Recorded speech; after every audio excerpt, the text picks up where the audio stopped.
Damu Kiwe Conversation, the only place you gonna get it is the only place you gonna get Big U. Where's. I'm feeling a little bit better, man. Been on the workout. Nigga, we walked a couple miles. Me and Marie, I jogged some. You know what I'm saying? Getting back in shape in case I catch CS2 Back when I move back to this West Coast. I gotta make sure I know his goonies gonna come down and grab you. I gotta make sure that thing stick and count. You know what I'm saying? But welcome to the Damu Kiwe Conversation, home of the West Coast. The voice of the culture. It's Duse M's the Dime. And that's a fact. When you hear that, you know that you in here with some real ones. So go ahead and bang that like button on your way in. It's like taking your chucks off before you enter a gangster's residence. You know what I'm saying? And the other day we started, it was already a long show, and I'm gonna be honest, bro, I wasn't feeling good, but I'm back, and we gonna get right into it because I got other content I gotta get ready to put out for y'all, man, for the day and tomorrow. So let's go. That's what it is, bro. When niggas understand, when niggas get to this certain level, you get extorted, right? Right. Rack 100, only gotta know that all day long say he gave a nigga 10,000, 12,000, 20,000, 30,000, and they all Crip niggas for what? Extortion. Remember that. Right. So the nigga Wack, he told me, I'll read that on another show when we finna make rounds with this shit. So y'all gonna see us on all the shows. This shit is legit. Hit that link up top. Check out the confidential source number 2, aka Back, aka Wack 100. He was the one calling the Main Street style dude, trying to get in contact with Dell Dog, saying that StuddaBox told him, right? Well, this nigga Dell Dog was smarter than the average Joe. See, some niggas really hashtag thinkers. You know what? Make sure y'all put that up, hashtag thinkers. But that nigga was a hashtag thinker, man. God bless his soul. Dell Dog, rest in peace now, Main Street Mafia Crip. You know what I'm saying? He was a reputable dude out on the West Coast. When Wack asked for the number, he refused. He told the homie, nah. Nigga, this nigga been on the phone with him, nigga. That's how I met him through that nigga. So, nigga, if that nigga went bad, the only way you know that nigga went bad because, nigga, the nigga went bad on you. The only way you know the phones is tapped and compromised, nigga, is because you got knocked by the police. So how is you out? Why is you trying to talk to me? That nigga Dell Dog was a thinker, nigga. He outsmarted that retarded ass little boy, man. Crater face, use a snitch, pull up Newport, pull up Hot Girl. I just sent the request.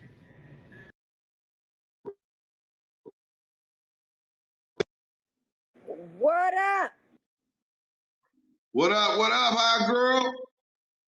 We got this bitch ass nigga. Paperwork party on Clubhouse, nigga. Wack 100. Let me read. Nigga, come to Blood Alley, you bitch ass, rat ass nigga. You know, that's how we getting at your bitch ass, nigga. You been working. So I will use, and I'm gonna break this shit down. A lot of y'all ain't been on here that long, right? When I first got on this shit, it was to stand against Wack 100. You know what I'm saying? He interviewed this rat nigga. So some New York blood niggas, hey, we need to stand in solidarity. These kids shouldn't be learning that it's cool to do business with and fuck with rats, right? I'm with that. Unification, all of that shit. So cloud chasing ass War Brim ended up wanting to do business with him, and Corey King also. They want to continue to do business with her. I'm like, listen, I'm not stepping on y'all chucks.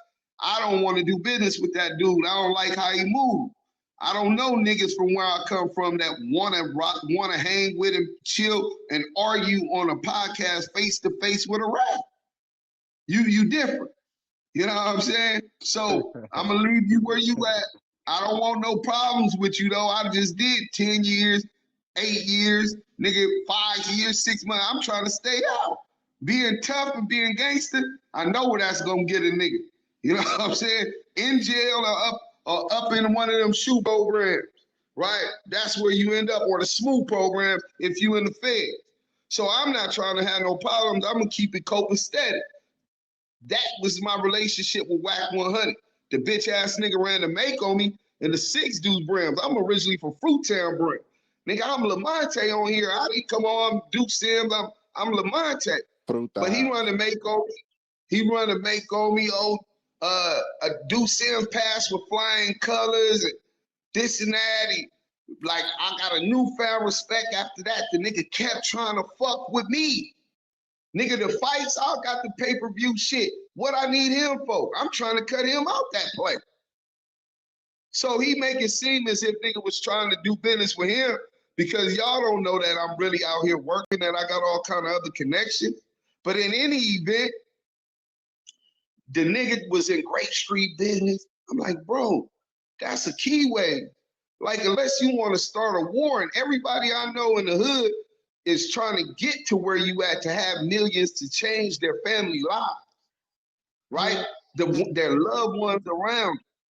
But you seem like you more attracted to and magnetized to the drama, to getting shit started. So Stats 280 and what's Doodles from Grape Street confronted Whack 100 the same day I called him out for the fade. Like, bro, you got all of these niggas from different hoods. Like, we really in the trenches. Like, you go, right? Thank you. But yeah, we ain't in the trenches. Shout out to the trenches. I wasn't saying we really is in the community where a nigga could take it a certain way and start a gang war. Why would you try to provoke that? Right? Then you get into now I got paperwork on Duse M. Who would say that you got paperwork on the nigga that been in jail all his life that could have had all of LA locked up because I really was out there that heavy? You know what I'm saying? So niggas in them circles, you really know what's going on. But that's just not in my genetic makeup, nigga.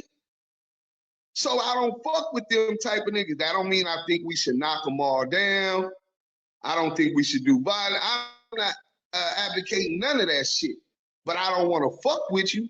So I wanted to fade. From there, he went to, I got paperwork on Duse M. All the homo stuff, I don't give a fuck about that. I wouldn't even want it to fade. But to put that jacket on the nigga when I be in South Central tomorrow, nigga, I gotta walk them 30s, the 50s, the 40s, Gardena, Hawthorne. Nigga, I'm really a public figure.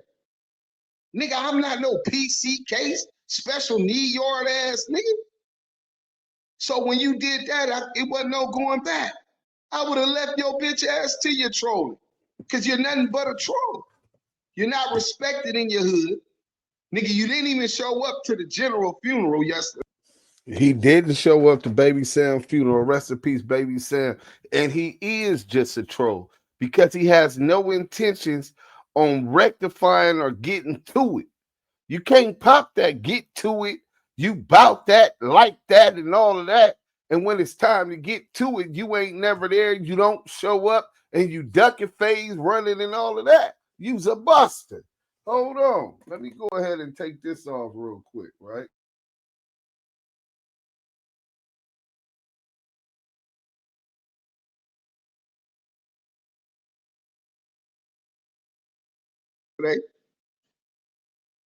But thank God you didn't, because we ain't trying to advocate for no other brothers going to jail, because you ain't gonna do nothing but tell anyway, nigga. Confidential source number 2, aka Back, aka Whack 100. The paperwork's on the link up top. Y'all can check that out. Tell me what y'all think, though.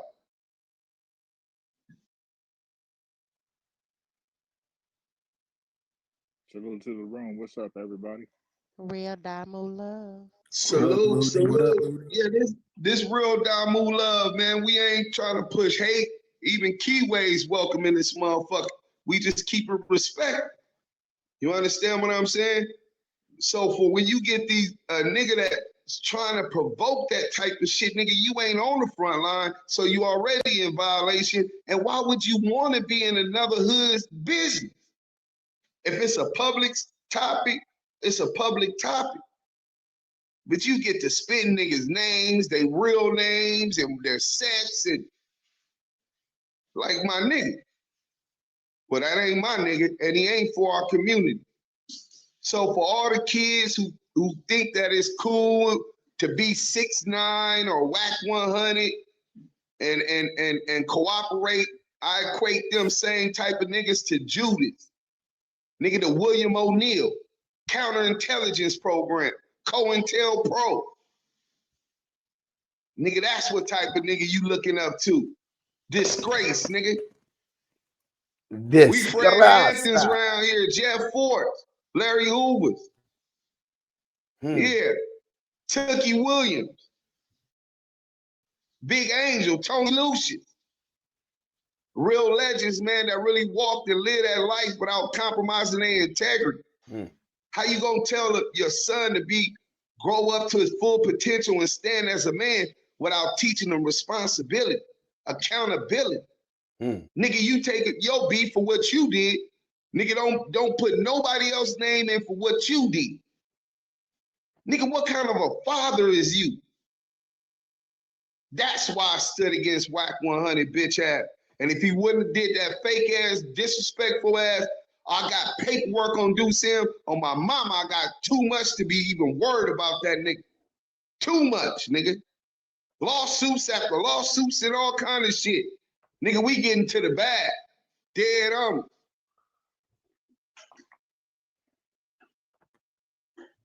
Documentary coming, March Madness. For anybody in the Vegas area, come out tomorrow. Back to school supply drive.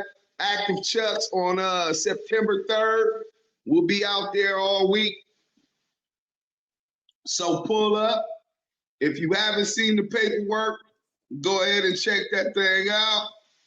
Share it on your social medias. Hopefully some of these kids, you know, Whack 100, Tekashi 69, they got budgets and money where they can move around to different houses and hide out in different countries and all of that shit. These kids that they teaching that's cool can't do that. What up, you Sherm head? Iced out. You got stacks 280 on your shit. If you don't take that nigga off, you getting goofed, bitch ass nigga. Real Damu love. You win real Damu love, baby. Frutas. Real talk.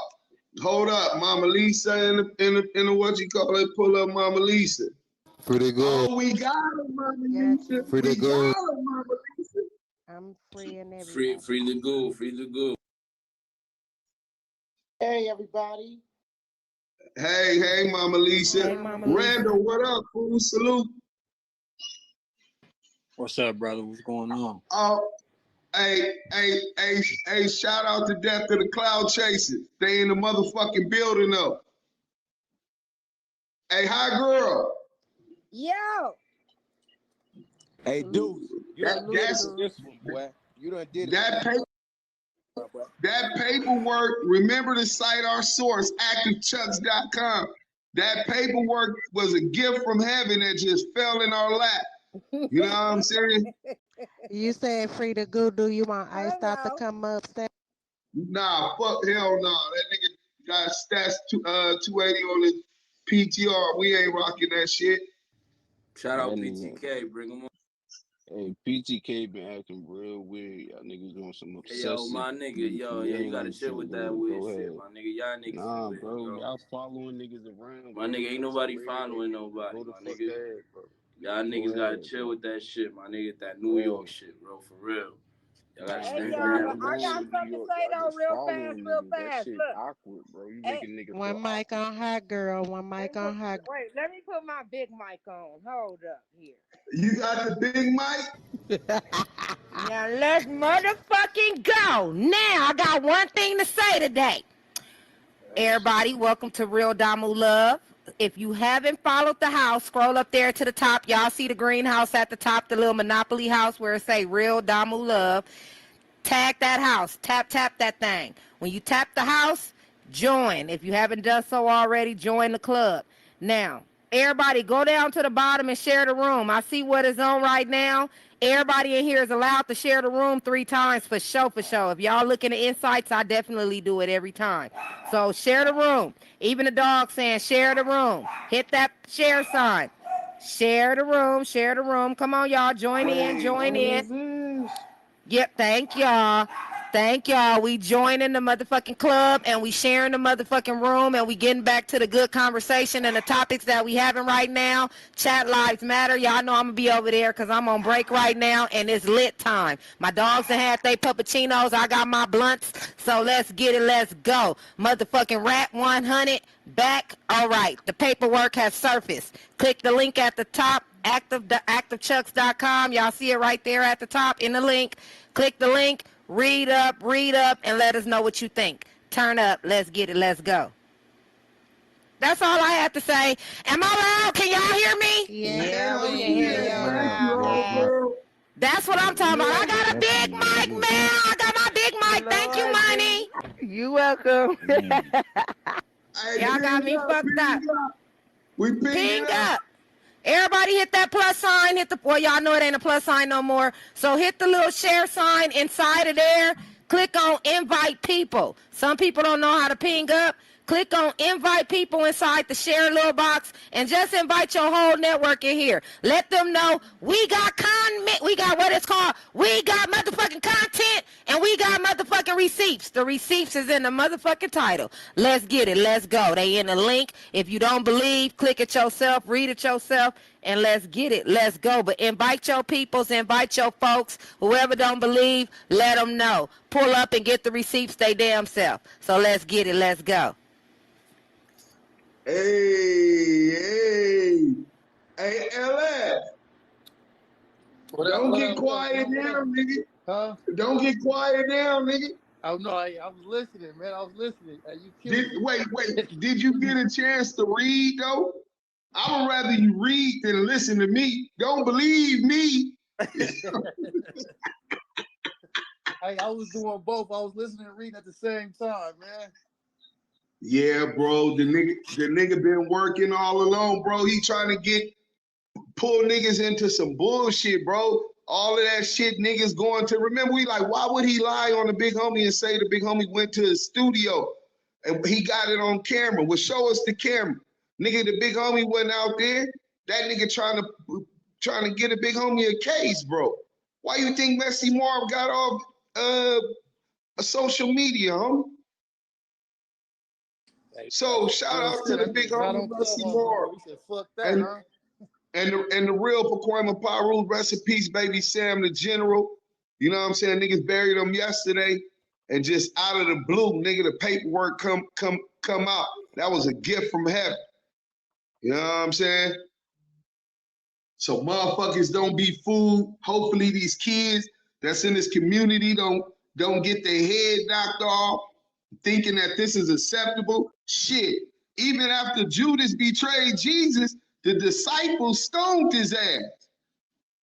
You know what I'm saying? Like nigga, you betrayed these. He probably was trying to set Dell Dog up too. Why is you fresh out and you calling Dell Dog? That nigga Dell Dog was going for that shit. Said, nah, don't give that nigga my number. That's what they doing. He telling you, nigga, that's what they doing. Nigga, these niggas is testifying from the grave that this nigga fake pussy ass, rat ass nigga. Damn. Yo, Duse M, we got King Erna in the building. Shout out to King Erna. Yeah, I just Shout out King Erna. I want to say a major honorable shout out to the room. But what I tell y'all about this cunt, huh? What I tell y'all about this cunt, huh? Hey, talk your shit, Rat Arnold. 100. Hey, listen, we having a party tonight, man. Well, fuck this, man. It's a dishonorable party that's being thrown, and it's not in a party of honor. That rat been a rat. I knew it. Any man that gossiped the way he do about people personal shit, he gets off the phone and talk about motherfuckers to tell. That cocksucker been a rat. I knew he was a rat. And I want his woman. Now I'm going straight at her. I'm going at, hey, baby, if you're here, what's her name? Kimberly. Hey, Kimberly. I'm around now, baby. You hear me? Now I can really be disrespectful to that cunt. He's a cunt. Oh, I feel good. This is a beautiful night. I love when one of these rats is exposed because these niggas follow him. And then, how about them cunts from my city that had that cunt as a friend? A rat, huh? War Brim, Corey King. We can name some more. It's a whole bunch of them. Hey, bring them on so I can snatch all their honor. Gilly and Wallow ain't official? No, I never said that. Now, come on now, quit it. I'm saying that the mistakes they made, you see, sometimes when you're trying to reach for fame, what can happen is you can make a lot of bad mistakes just trying to be down. I just saw a dishonorable video, and I'm going to have to snatch his honor by Styles P. And I understand what he's saying, but I don't understand why he want to say it out loud, knowing the people that he got. That man got on there, and I got a video that's in my DM right now where he's making up an excuse like it's okay to deal with rats in a business. Now, hold on for a second. I understand if I have no never mind or understanding, and I made him a decision, I dealt with a rat, and I didn't know he was a rat, cool. It didn't have nothing to do with the streets. But when it comes down to you having knowledge, why would you want to deal with business with a person that you cannot trust? Period. Who wants to do business with someone they can't trust? I don't. Bro, that's exactly. Hey, that's exactly why I didn't do business with that nigga, bro. Nigga, if you've been around, you know how actively he pursued me to try to fuck with him. And I can show my fucking back channels and my phone text. But I had that suspicion from the beginning. But you don't have no proof and you don't speak on that type of shit. Like, nigga really moving COINTELPRO. That's why he be trying to get niggas to talk about they street shit on here so he could line them up. Right. I want to slap you. I don't even think he's worth you doing that time in the county jail because he gonna press charges. Share the room. I wonder if he's gonna press charges for me nailing his wife to the coffin like this. Hey, I'm just gonna press charges about that. Hey, and what's the boy name from 60 that was talking about he had some shiny shit in his wallet he showed him? No. Oh, you talking about Tiny Draw? I can't go. No, it wasn't Tiny Draw. It was Brick Baby. It was 60. Yeah. Oh, Brick Baby.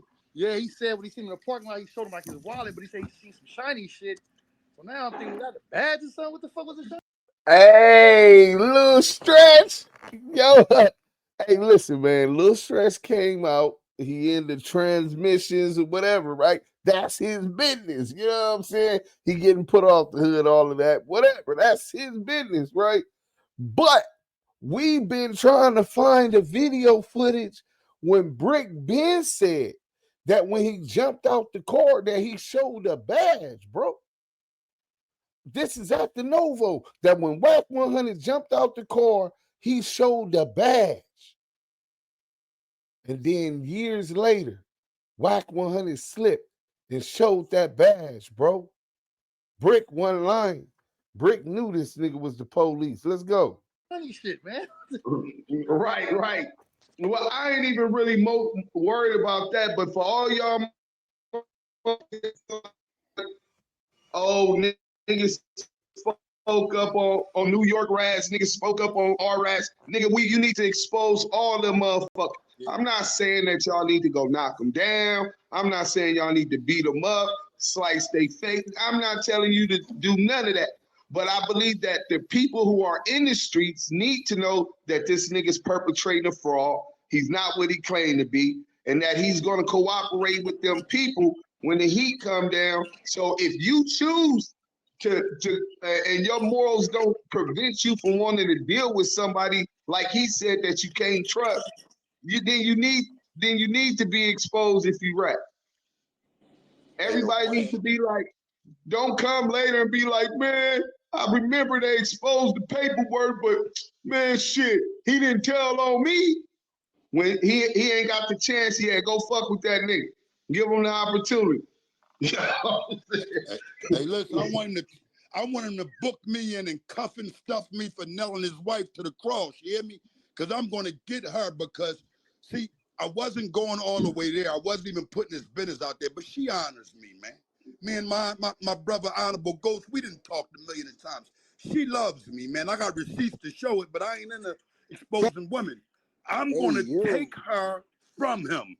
I'm going to Cali. How Biggie and them said, I'm going back to Cali, and I'm going to get me Kimberly.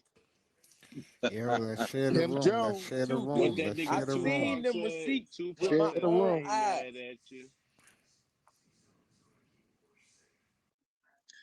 Hey, Ghost, man, what you get, Money Train, what y'all getting from that? I want to hear what y'all see. Shit like that, bro. Oh, how about the streets can tell what type of nigga we was dealing with, bro. Like, you could just tell what type of nigga this is, bro. This paperwork just is the validation so a motherfucker could stand on that shit. See, niggas don't like calling me personally, bro. I hate rats. But I don't call niggas rats if I ain't got no facts behind it, bro. That's just something I don't believe in doing. You feel what I'm saying? But if a nigga's a rat lover and a nigga's acting like a rat, I say all type of shit like that, but I'm not gonna come out and say this nigga's a snitch, this nigga's on paperwork, this nigga's a rat. No, I'm not gonna do that. But you should. Black and white, nigga, it gives you something to fucking stand on, bro. And any nigga or any bitch in this room that reads this paperwork and feels a different way, like they still want to deal with a motherfucker like that, they ain't valid. They ain't got no morals. They ain't got no integrity. They ain't got no ethical means of anything, You ain't bro. real Damu. They ain't right, bro. They is not right, bro. Damn, would have did it, and then that's crazy how y'all ended this. Is that really key to profile? Hold on, let me check. Hold on. That's good. It's me, blood. Salute. What up, Peter? Deuce, what it do, bro? Y'all know I get clipped every week. This a paperwork party. We all getting clipped after this paperwork party. Man, That nigga Rat 100 telling on all you niggas. You niggas going to Pelican Bay too. Pelican Bay shoot program. 23 and 1. And that nigga, the paperwork, hey, Keita, check out that paperwork up there. That's what Tiny Rawles was referring to. That the nigga was on the wiretap. See, them niggas is talking that he calling Dell Dog. Well, he calling the homie from Main Street trying to get Dell Dog number. Dell Dog to tell him, oh, StuddaBox went bad. But Dell Dog was sharp enough to know, well, hold on, nigga, I met you through StuddaBox. And the only way you would know when you out here calling, trying to look for my number is if, nigga, you know he went bad because he went bad on you. Oh, so he wasn't a standard rat. This guy isn't a standard rat. He's a rat that's also a CI. He done got down. He's an agent now, huh? No, if you read the paperwork, when it goes down to confidential source number 2, it breaks down that he's previously provided. Let me read. I don't want to misquote. CCTV, come on up. Oh, you going viral with this one? Yeah, I know. Real Damu love. Good looking though. Yes, sir. Hold on, let me go to the exact words because they specifically describe WAC 100, aka Back, BAC, aka confidential source number 2. They say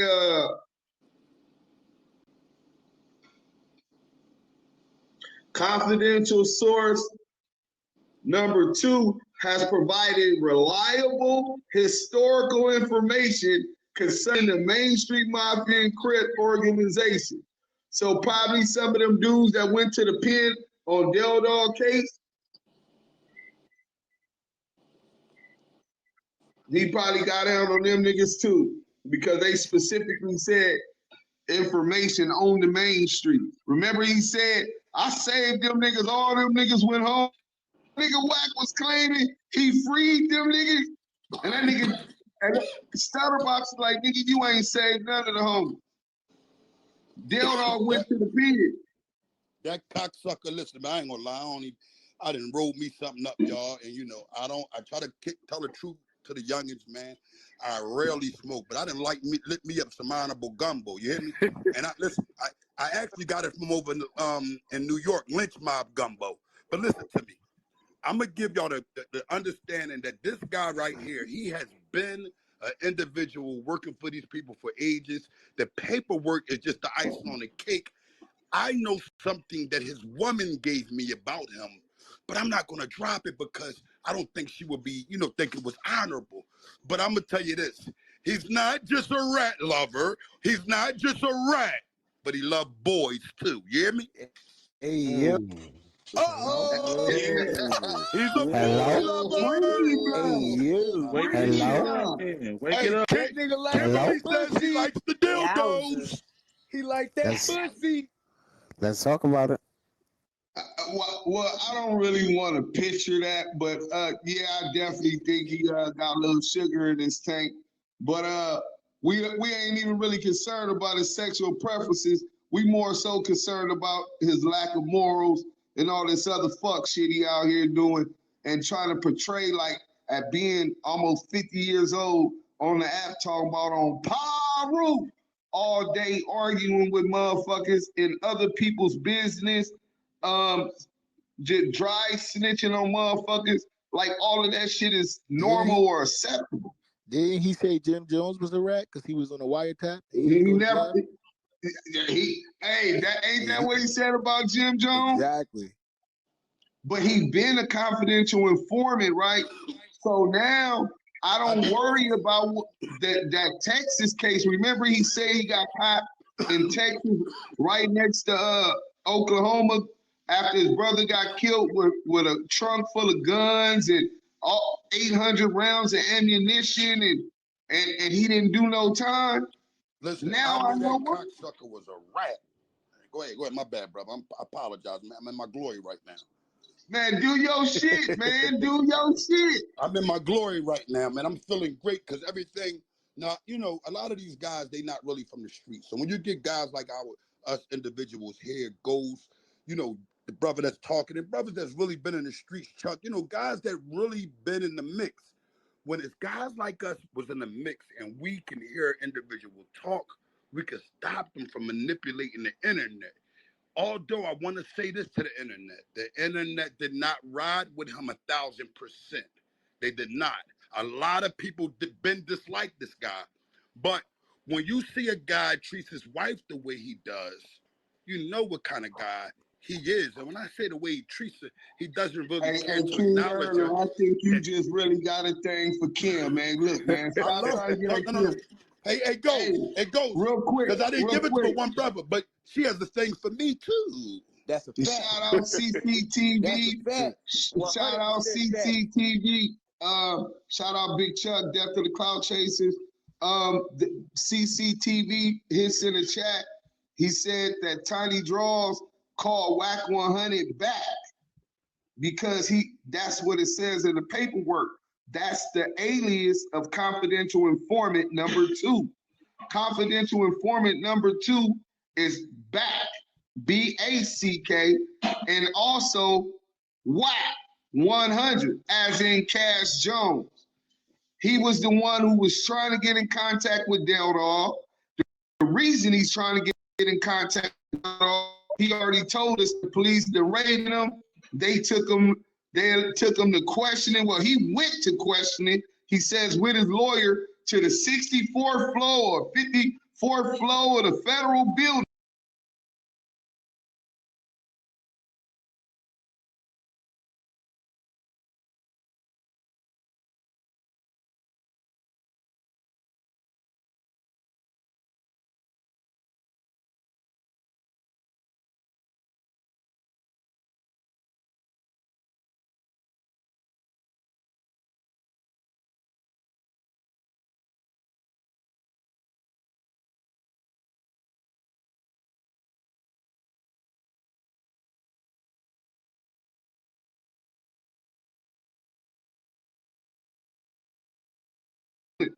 So you had a conversation with the Fed where that paperwork at. That means that there's an investigative report. It's called an IR. Unless y'all just, queen for a day, you sign a proffer agreement. Or maybe the nigga was already working. Who knows? But one thing for sure, if you believe what that nigga StuddaBox said, that the nigga was on Wiretap talking about conspiracy to murder. And now we got the paperwork where they're talking about him on the Wiretap. Is that what that nigga StuddaBox was trying to insinuate? That he was trying to get with Dell Dog and talk to Dell Dog so they could get StuddaBox who gave him up? Hey, Deuce, let me ask you a question. You there, Deuce? Go ahead. Hey, look, you know how that nigga always talking about he in these buildings, he in this building, he in that building. Is that 64 flow, that building he talking about now? Is that the building he been talking about all this time? Yeah, that's the building, that's the office for the 64th floor he been talking about. Oh, now it come out. Hey, Deuce, I got a question too. About. Yeah. On that first page, not the last person on the first page, but the person right before that on that first page, that paragraph. In that paragraph, they don't say the name Back. They actually say the other name. Yeah, no, you talking about at the end when he was finished talking to Dell Dog, the dude they call Main Street Style or whatever, they gave him an alias too. He said, well, I ain't really helped the whack boy. I ain't really helped whack boy. So now I know how to deal with him because he called 2 times the night before. And I ain't helped the whack boy in a minute. Thank you, hot girl. But it was missed calls, and then this morning, for a total of 3 calls, he's calling the nigga Main Street Style back to back to back, trying to track. Main Street Style is Mark Stevens. Let's go. Track him down because he need a line on Dell Dog. Dell Dog didn't go for it because he was too sharp.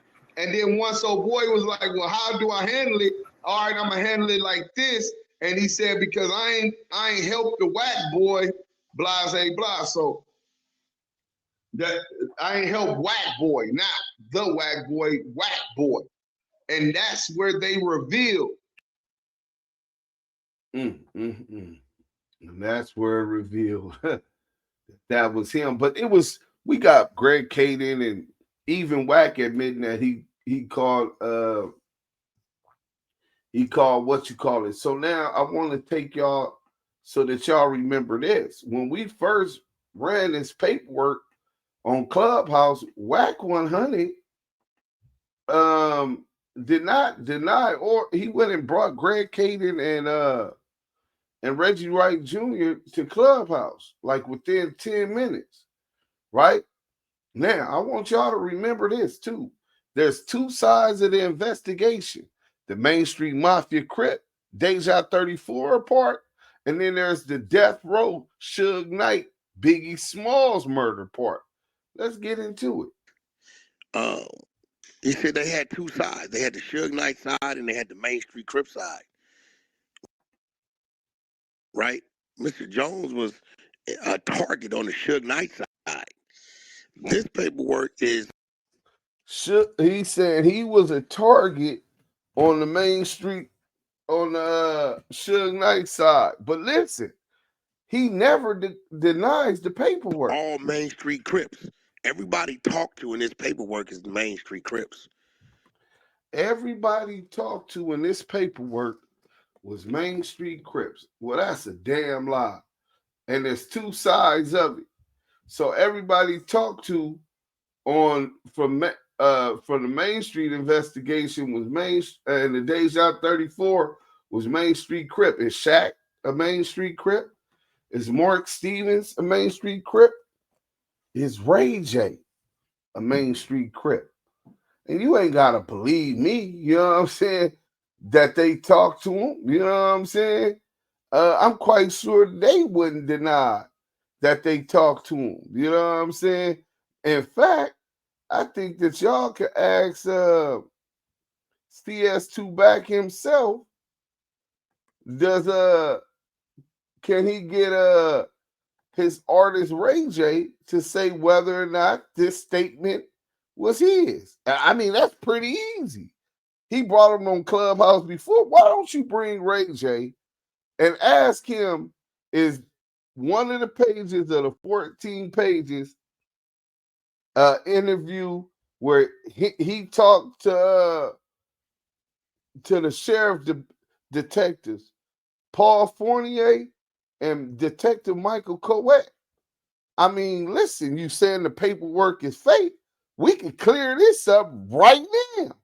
Is this your statement to the sheriff department, the joint task force, Ray J? Yeah.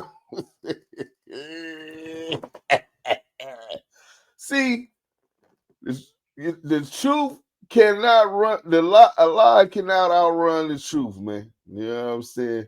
When truth appears, falsehood disappears, man. You know what I'm saying? So I'm finna grab this paperwork for y'all real quick, where it got a Ray J statement. Hold on. I don't want y'all to have to wait this whole time. Hold on. So back at it, like a crack addict.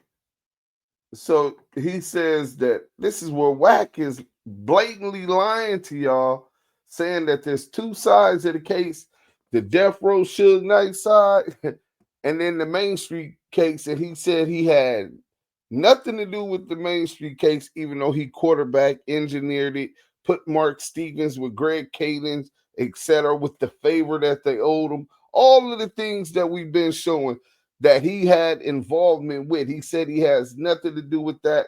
He was on the death row side. He said that only Main Street Crips were interviewed in regards to this investigation. Well, on September 11, 2008, at approximately 1300 hours, investigators interviewed Ray J. Norwood. Norwood is the rapper who victim Ross introduced to Mark Stevens to facilitate a recording contract with Koch Entertainment in New York. Norwood told investigators that he and Ross are neighbors and became friends. He learned that Ross had connections in the music industry and inquired about making a contract regarding a record deal.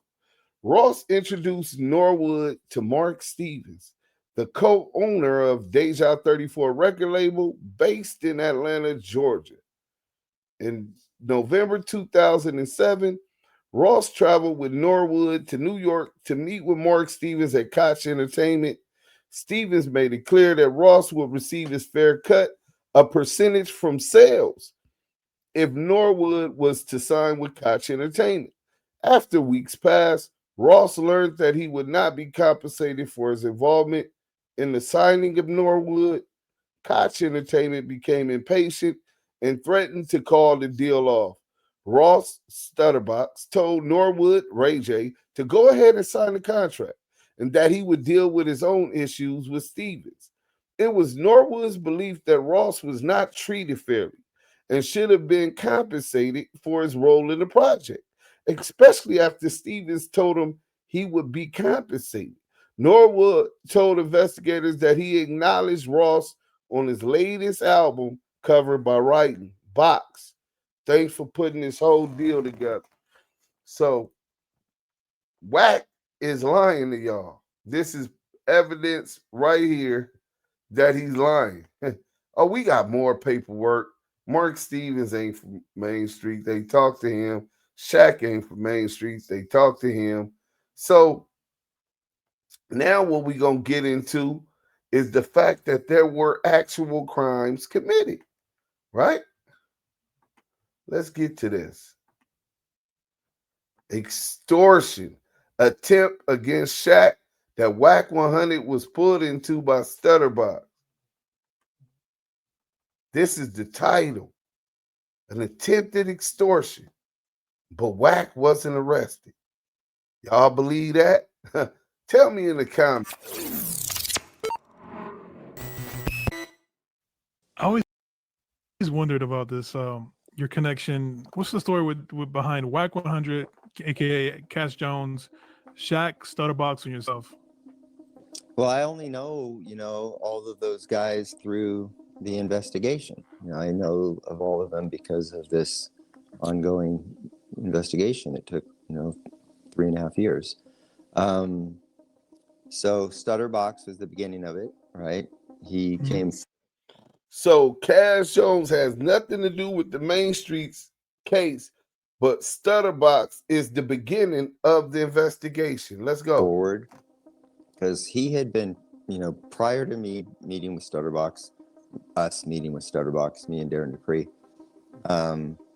he was involved in these extortion attempts towards Shaq, because he had been hooking up allegedly with Shaq's old lady. And then he was trying to extort money out of Shaq, saying that he was going to release, photographs or, compromising, things about Shaquille. And Shaq had a friend that I think his name was Mark Turner or something like that. Don't hold me to that name, but I think his name was Mark Turner, a guy from Atlanta.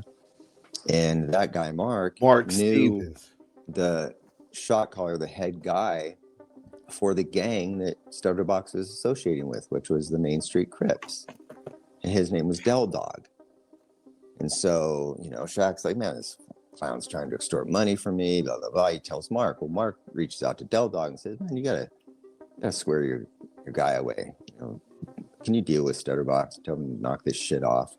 So Dell Dog and the Main Street Crips go and they discipline and threaten StuddaBox. StuddaBox is scared for his life, so he goes running to law enforcement. So law enforcement gets involved in him. Then during that process, he mentions that, he knows something about Biggie's murder. And he tells us there's this guy named Cash Jones, who's a big dope dealer for Suge Knight. He's a truck driver.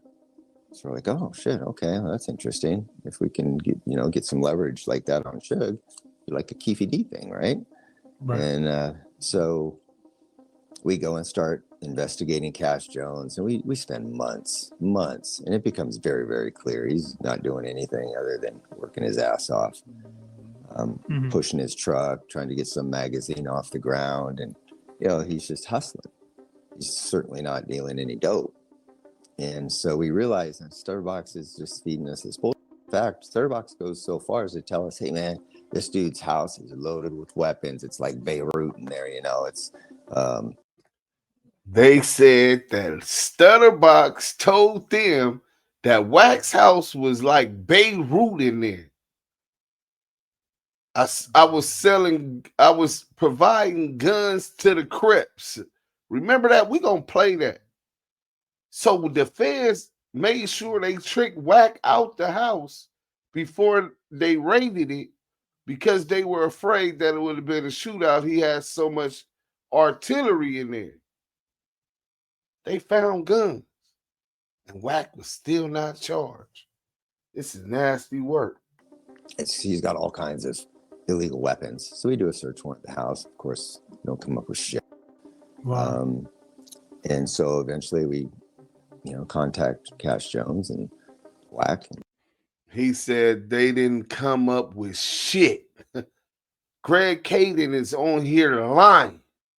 Why is the police on here lying about what they found when they raided Cash house? This is nasty. It's like, hey man, here's the story. This is why we're here. Kind of fucked up. Sorry. We're being led on by this individual who claims you were doing all these things. And so, we're washing our hands of it all. And that's it. That's how StuddaBox, was dealing with some extortion bullshit with Shaq. He turns us on to Cash Jones, which turns into an absolute wild goose chase, a waste of time. No. And that's the story. So StuddaBox is extorting, attempted to extort Mark Stevens and Shaquille O'Neal for the money he felt he was owed from the Ray J shit, right? With alleged sex tape. But how did he do it? Wack has nothing to do with this, right?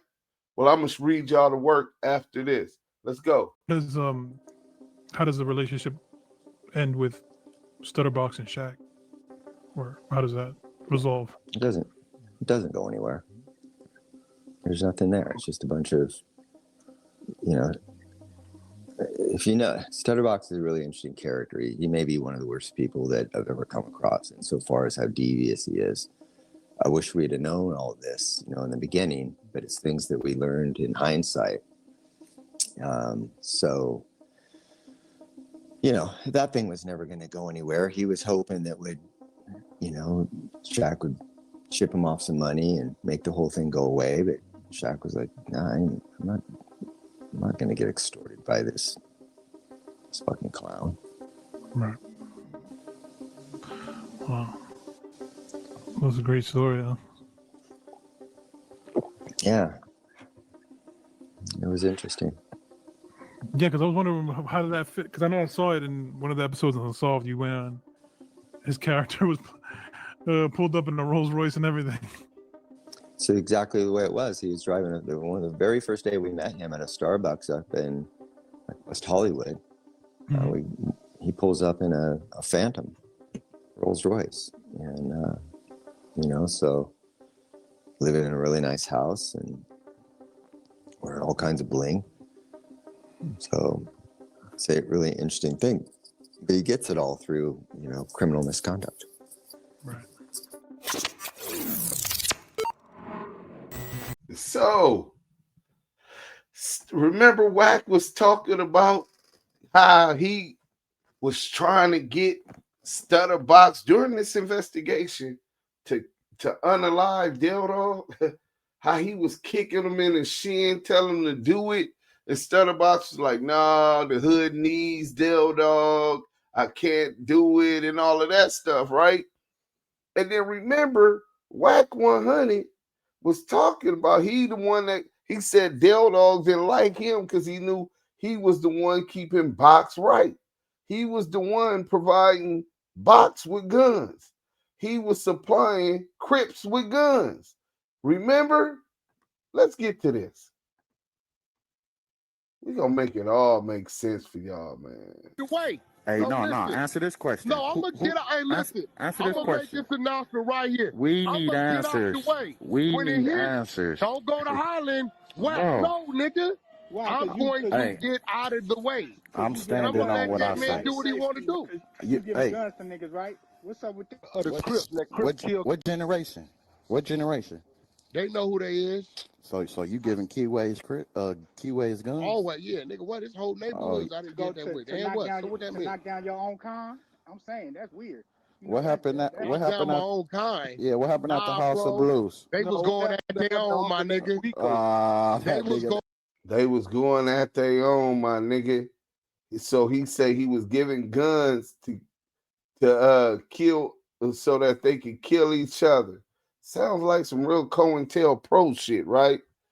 He's supplying the Crips with guns. I wonder if he was working with the ATF. But in any event, he's supplying the Crips with guns. He was supplying Box with guns during his beef with Dell Dog and the Main Street Crips, right? And then he's on here. Now we just heard Detective Greg Caden live for Wack 100 saying that that they didn't find nothing when they ran up in his house. And that basically alluded to the fact like Wack 100 didn't have nothing to do with none of this, right? Well, we got some paperwork that says different. You know what I'm saying? We got some paperwork that says different. Let me get to the work. You know what I'm saying? So, after approximately 1 hour after arriving, Rawles had converted music studio, located in the rear house. All right. Ross explained that this kidnapping and assault was the result of a business deal gone bad, and Shaquille O'Neal's belief that Ross had a sex tape of O'Neal with a woman who was not his wife, and that Ross was having an affair with his wife, Shani. He said that near the end of 2007, he befriended a rap artist named Ray J. Ross negotiated with a music recording executive named Mark Stevens, whose business is located in Atlanta, Georgia. Stevens partnered with NBA player Shaquille O'Neal, who funded the company. During the negotiations, Stevens agreed to pay a percentage from the profits to Ross if Ray J signed with Koch Entertainment, which is based in New York. In November 2007, Ross flew with Ray J to New York to meet with Alan. Alan Grumblock. See, it say with Alan Koch. No, Alan Grumblock from Koch Entertainment. And Mark Stevens regarding a recording contract. A few weeks later, Ross met with Stevens regarding his contract and the regarding the contract and the recording contract for Ray J. During this meeting, Stevens let Ross know that he would not be receiving any money for his involvement in the project and that there was only one contract, and that was for Ray J. Ray J refused to sign the contract at that time, and the deal was held back for approximately 3 weeks. Ultimately, Ross convinced Ray J that he should sign away and that he would deal with his own contract issues later. During the next few weeks, Ross continued to request his money from Mark Stevens. Stevens made it clear he was to get nothing. Ross also talked to Shaquille O'Neal in hopes that he would agree to pay the money owed. During this period of time, O'Neal apparently was going through marital discord and had his wife followed by private investigators. O'Neal received photographs of his wife having lunch with Ross. He became angry and got a message to Ross that their business was done and to stay away from his wife, right? So, boom. Let me see. Ross stated that on February 26, 2008, he drove to the West Hollywood area to meet some friends at the Pink Dot located at Sunset Boulevard. He estimated that he arrived at the location around 10 p.m. He parked his vehicle in the driveway to the location, then got out and began talking with an acquaintance known only as H, right? So, boom, let me get to this one. So, Ross did give up Cash Jones. And when he gave up Cash Jones, I'm finna get to the actual paperwork, right? Ross, on page 5, Ross, who was still upset over the fact he was owed money, had a friend named Cash Jones deliver a message to Mark Stevens and Shaquille O'Neal. Jones told them that Ross had a videotape of O'Neal having sex with a woman inside of Ross's home in July 2007. Stevens, who had been to Ross's home, knew that he had surveillance cameras throughout the home and that O'Neal had, in fact, been there. Ross told investigators Fournier and Koch, Detective Michael Koch, the same Detective Michael Koch that said, well, we'll get to that after this, right? That he viewed the surveillance footage from the surveillance system monitor. However, they told Detective Fournier and Koch that he viewed the surveillance footage from the surveillance system monitor. However, he never downloaded it to a tape. He said the footage has since been recorded over by later surveillance. Ross was adamant that he was just bluffing in hopes that he would get the money that was owed to him, right? And so they go into all of this stuff about Box, Dell Dog, etc., right? But remember, he told them that he had Whack 100 deliver that message. Now remember, that message that was delivered in that title just said that it was an attempted extortion. So under conspiracy, right? Conspiracy to extort, right? Under conspiracy to extort, you have an overt act. I think right now on Big U case, Dale Morrison is alleging that the payments that he was making to Big U weren't a debt that was paid to him. He said he was being extorted. Other people were going to pick up those payments. So they've been charged for extortion because they completed one overt act as part of an alleged conspiracy.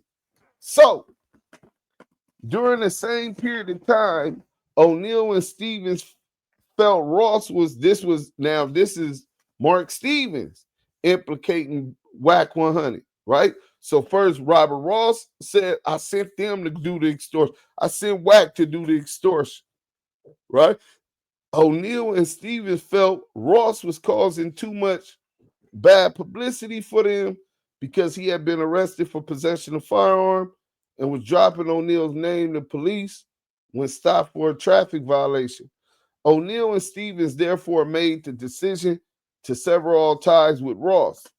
Within the next couple months, Stevens received a voicemail message from Ross stating, I need to talk to you, man. The big fella, he's slipping. He's making a lot of mistakes.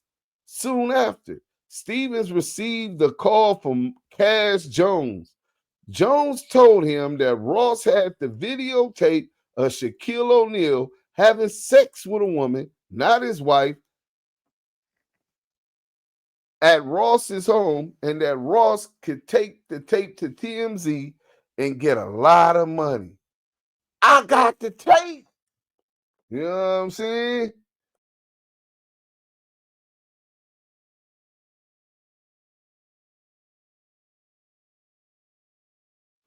You're not on that case.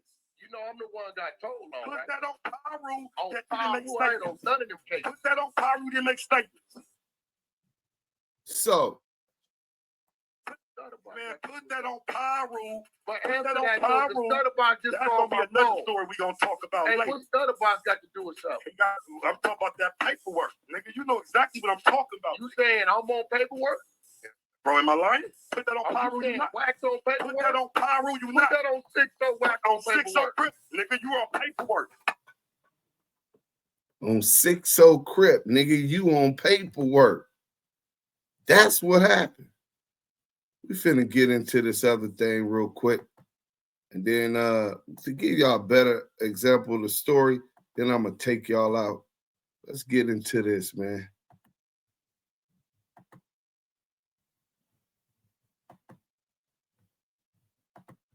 In 2008, a man by the name of Robert Ross went into a convenience store in West Hollywood. He was then kidnapped at gunpoint and was forced to drive to a home in South Central Los Angeles, in the territory of the Main Street Mafia Crips. There, he was beaten, robbed, and demanded to return Shaquille O'Neal's sex tape. Stay tuned. Let's turn back the clock. The year is 1992, and Shaquille O'Neal roared his way from LSU all the way to the NBA, where he became synonymous with both power and finesse. Quickly, he became one of the league's most dominant players, and one of the US's most popular celebrities. As a literal larger-than-life figure, Shaq also dominated off the court, starring in movies, Pepsi commercials, gracing video game and magazine covers, making wrestling appearances, and topping the charts with one of his most dear passions, rapping, spitting on the mic. Along names such as the notorious B.I.G., Nas, and Jay-Z, the big Aristotle showed us chops on the mic, even featuring on a Michael Jackson single. Yeah, seriously.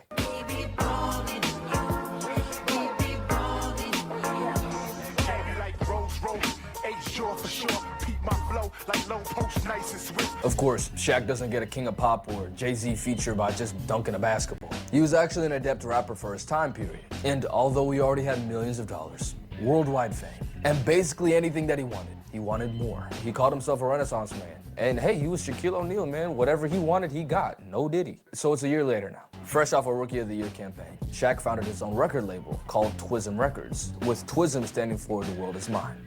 Fitting. While being one of the league's best players from out the gate. Is it true that you're the only rookie that was ever named Player of the Week in the first week? Yes, sir, it is. I had a pretty good week. He was also recording with some of the hottest artists in the 90s, the first of which being a rap group called Fushnikins, one of Shaq's childhood idols. The record was a song they'd already recorded, called What's Up, Doc? Can We Rock? They added Shaq last minute as a feature, and the song blew up. Coming out in the summer of 1993, it was a top 40 Billboard hit. To compare, Tweaker by Jello Ball is a top 30 Billboard hit, and look where it got him. So yeah, Shaq was hot stuff. It was actually fire. Are we ready for this party? Guests are on their way, and food and drinks were just delivered. Now what about the... For the time, at least.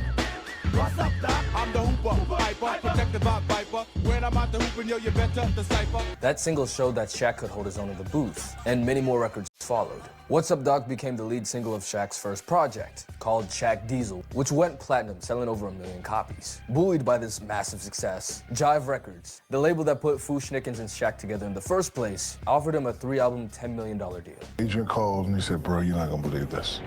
And I said, what? He said, they offer you a $10 million 3-album deal.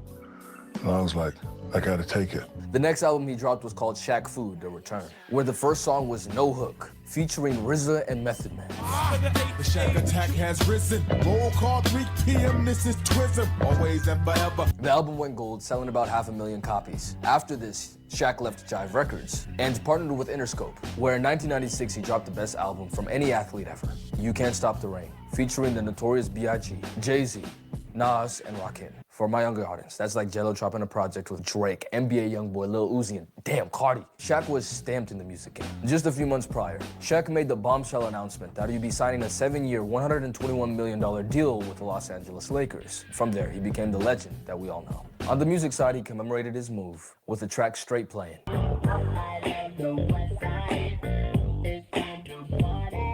Symbolizing the arrival of Shaq Diesel on the West Coast. Now, comparatively speaking, You Can't Stop the Rain didn't do that well, selling 200,000 copies. Shaq did one more album partnering with A&M Records in 1998, which featured Kobe Bryant in a song called 3 Times Dope. However, Kobe wasn't credited because of label issues or something like that. But it's out there. I'll play a snippet right now. I reach destinations with split-second acceleration in a capsule of time to witness your bone evaporation.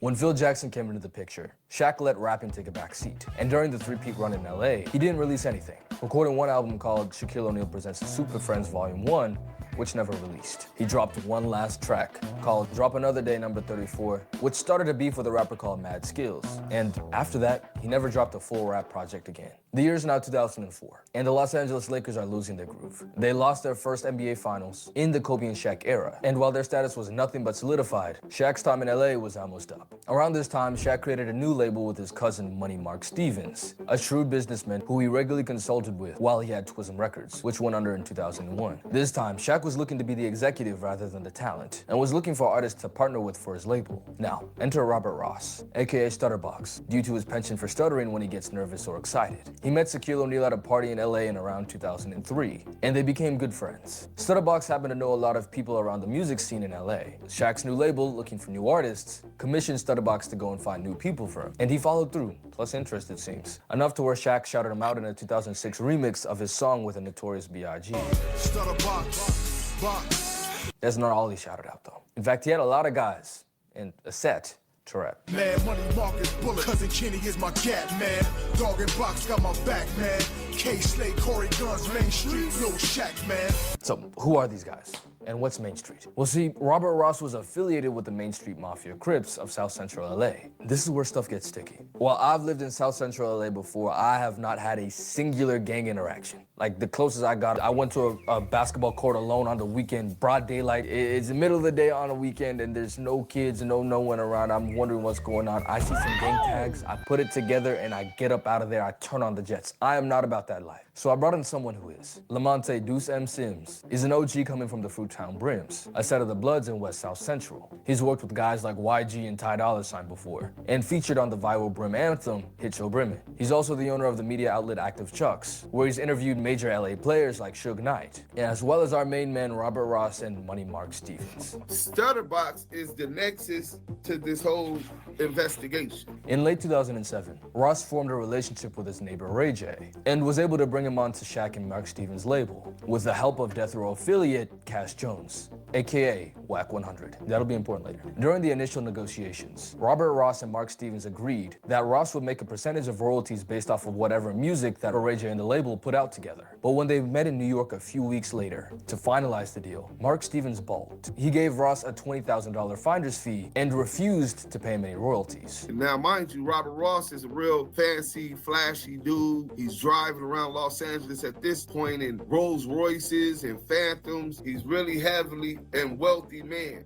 I think he had did a fraud, allegedly, and acquired about $7-8 million in a fraud scam that he had going on. So he's a street millionaire. So naturally, StuddaBox wasn't going for it. And neither was Ray J, actually. He refused to sign the deal until StuddaBox got his pay. But the facilitator in New York, Koch Records, were going to nix the deal if he didn't sign soon. So StuddaBox tells Ray J sign the deal, and I get my money out of these guys, how I get my money out of them.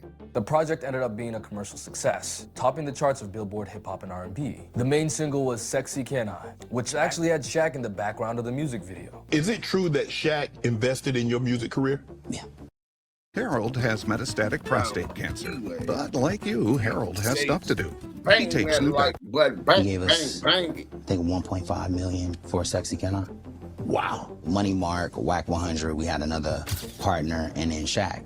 And we recouped the number back for Shaq in, I don't know, 5 months, 6 months, and everything else has been profitable since. All the while, StuddaBox was still trying to get his money back. After weeks of constantly requesting money from Mark and Shaq, there was no budging from either guy. So Robert Ross and Cash Jones come up with a conspiracy to blackmail and extort Shaquille O'Neal and Mark Stevens for the money that Robert Ross felt he was owed for putting together the Ray J deal. now hold on, I know that sounds crazy, but hear it out. So Shaq and StuddaBox are good friends at this point, right? StuddaBox even introduced him to other members of the Main Street Crips, including the leader Ladell Rawles, aka Dell Dog, remember that, and Kevin Haran, who went by the name of Lil Shaq. Sound familiar? Dog and Box got my back, man. Main Street, Lil Shaq, man. So, not only does Shaq rep the Main Street set, but the other people that he mentioned are literally his family. Mark and Kenny Cousin Kenny is my cat, man. are his blood relatives, first cousins. And Corey Guns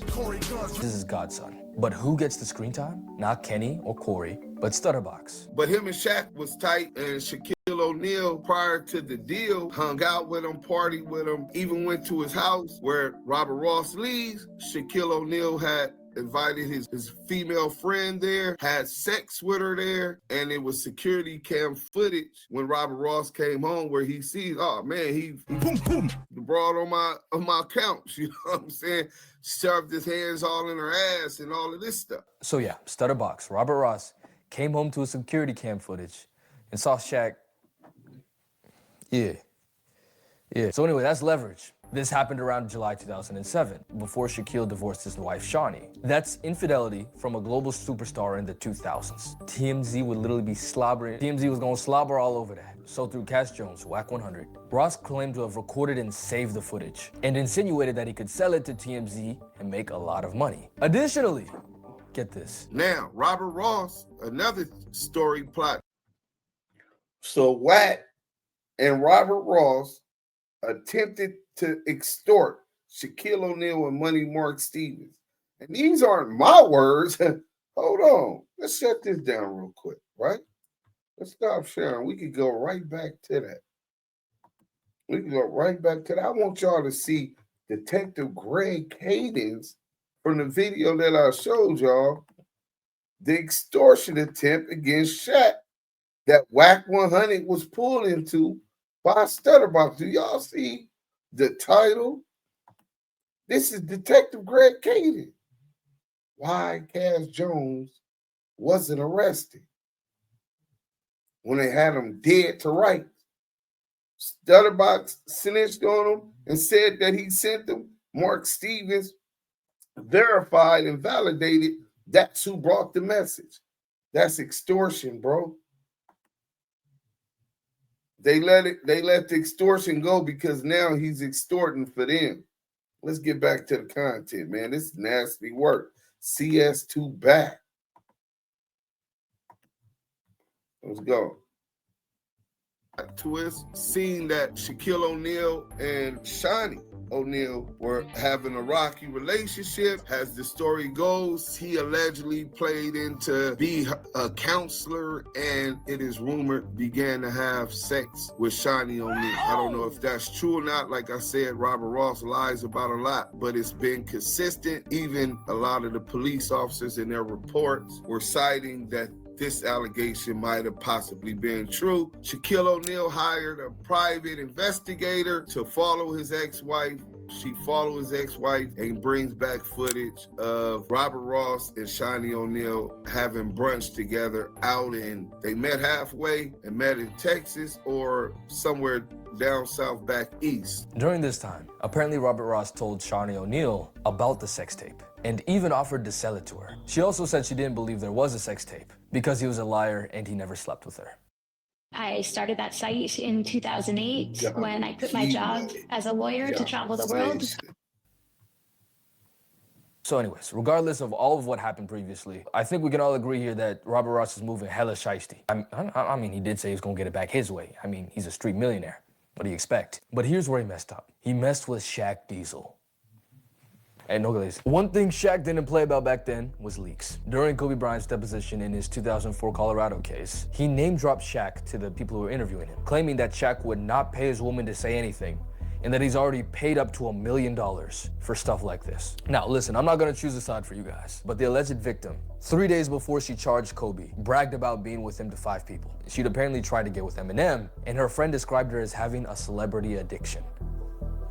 At least from Kobe's point of view, this was just infidelity. And when Shaq did it, he married Shawnee in 2002, he made sure to cover his tracks. Now here goes one of his business partners, who, by the way, had a track of criminal activity, and Shaq was claiming to want to reform him, but he'd also been dropping Shaq's name to police officers. So this is the guy who's trying to throw all of that now down the drain. Shaq wasn't going. Enter Dell Dog, the leader of the Main Street Mafia Crips, and one of the most famous men of South Central LA. You had to hear about Dell Dog. He was like God. Christened the Street Apostle, Dell Dog was the founder of 4 Life Records and the 4 Life Mafia Car Club, the latter of which became the predecessor for an entire car subculture in Japan. He was also tight with Steve Harvey and Ice Cube, both of whom starred in a documentary funded by Shaquille O'Neal. Seen as nearly a biblical figure in his hood, he organized toy and food drives every Thanksgiving, Christmas, and summer, with Shaq even pulling up sometimes. Additionally, he was a devout follower of Christ in his later years, of which he did his best to spread the good word around his hood. Like one of his members said, "We was cripping for the street, now we cripping for Christ." But like every person in power, there are 2 sides to the coin. He's like a legend in Los Angeles. Some people even call him the king of Los Angeles. If you listen to most people, he was like a ghetto Robin Hood, right? Necessary evils. Necessary evils. Lord, I cannot kill all these niggas hating on me, man. That's what I said to God. I said, I cannot kill all these niggas that's hating, man. 2 weeks later, Robert Ross, StuddaBox, was at the Pink Dot in West Hollywood when he encountered some of his old partners from the Main Street Crips. They blocked his car from leaving and told him that Dog wanted to see him. They forced him at gunpoint to drive his Rolls Royce back to South Central LA, where they dropped him off in front of a member's house, where Ladell Rawles, Dell Dog, was waiting. Per Ross's account, Dog and some other guys started jumping him, pistol whipping and all of this stuff for about an hour. They then took him to a studio in the back of the house, where they beat him some more, took his diamond necklace, his diamond earrings, Rolex watch, and $15,000 in cash. While saying, Mark and Shaq know who the real boss is now. Dell Dog then demanded the tape and $100,000, to which StuddaBox replied, his mom and sister needed to see him soon or else they would get suspicious. But he'd be able to get $60K and the tape in just a few hours. Dell Dog then handed him his keys for his house and his car, and let him out. Now, this is where our story gets even juicier. Robert Ross, up to this point, had been working with the police. He was working with Detective Darren Dupree and Greg Caden, which was a joint task force. They were both LAPD officers, primarily focused on the Tupac and Biggie murder investigation. Whoa, hold on, huh? Wait, why? Why? Well, Robert Ross StuddaBox was also a suspect in the unaliving of Biggie Smalls, the notorious B.I.G., Christopher Wallace. Well, they had informants saying that the police did it and the hitman name was Amir Muhammad. Well, StuddaBox went by the alias Robert Ross, went by the alias. And to top it all off, the Main Street Crips are already under federal investigation. I'm talking about home invasions, drug dealings. The FBI, ATF, DEA already has federal wiretaps going on. Which is why this crime was able to be so fleshed out in the first place. They'd already had wiretaps placed on the Main Street Crips. Man. Listen, we talking about Biggie and Tupac on an NBA channel. Bro, like and subscribe, man. Who's really doing this? Back to box. He leaves, jumps in his Rolls Royce. He calls his handler, Darren Dupree, and Darren Dupree tells him to walk and report the kidnapping and robbery at the local police station, which he did. Now, Robert Ross's informant situation and motives are still murky, but what is known is that instead of going home and receiving the tape and the $60,000, he went to the LAPD 77th Division station, beaten and bloodied, and told the officers about what had just happened, and implicated Ladell, Rawles, Shaquille O'Neal, and Mark Stevens. Now, was there any evidence other than hearsay to prove that Shaq and Mark Stevens put a hit out on Robert Ross? No, not really. But remember the wiretaps. The LAPD found that around the time that Robert Ross was kidnapped, a flurry of calls was exchanged between Mark Stevens and Ladell Rawles. Now, I just finished up The Wire Season 1, and bro, when I read that, I said, bro, literally bar for bar, man, I was shocked. So, there's strong evidence that Money Mark called Dell Dog to handle StuddaBox, something Greg Kading, the officer that worked with StuddaBox and the handler of the Tupac and Biggie cases, also corroborated. Shaq's like, man, this